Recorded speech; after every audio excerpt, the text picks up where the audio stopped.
الو، مساء الخير. جاهز يا فندم بالدور؟ لا حضرتك لا انت هتعمل دور تاني بجد. ايوه جاهز بقى.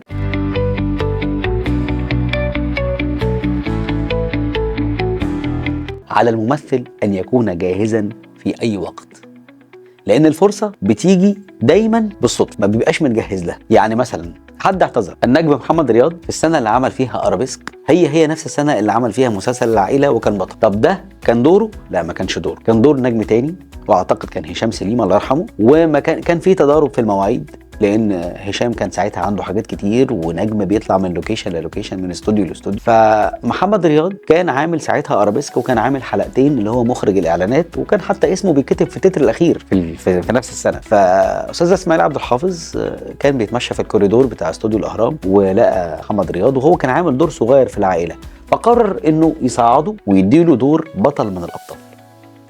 وقد كان. ماذا يحدث لو محمد رياض ما كانش ساعتها مستعد للفرصه؟ كانت هتلق.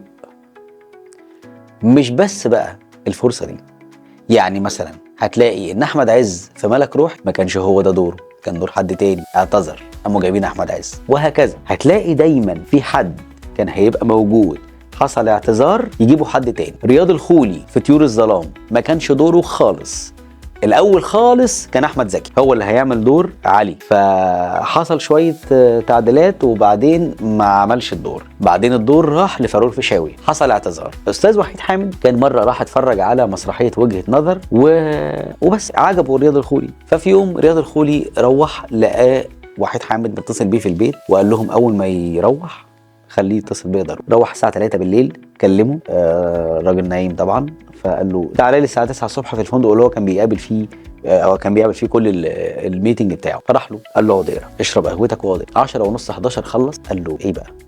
قال له دور علي. فهو توجه سخيفه انه يطلع مع عادل امام، ودور وهيبقى لغه عربيه وهيبقى مكروه و فقال له والدته انا جالي كذا كذا كذا.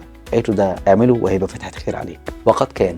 الفرصه لما جت لاستاذ رياض الخولي جت له وهو عنده 44 سنه. في مثلين كده دايما بنضرب بيهم المثل في الصبر، وهما رياض الخولي وتوفيق عبد الحميد. الفرصه جات لهم متاخر. مش هم دول بس، بيومي فؤاد، صبري فواز، ياسر جلال، لمع اكتر لما كبر، ناس كتير، هي ماجد الكدواني.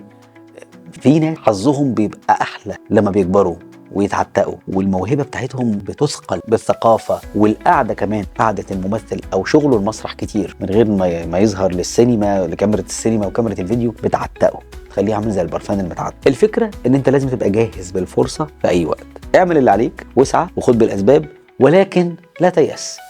هتجيلك بقى من مسرح، هتجيلك من اعلان، هتجيلك من فيلم، هتجيلك من سينما، الله اعلم، هتجيلك من دلوقتي، هتجيلك من ريل على السوشيال ميديا، الله اعلم. المهم انها هتيجي، لان من جد وجد، ولكل مجتهد نصيب، مش ولكل موهوب نصيب.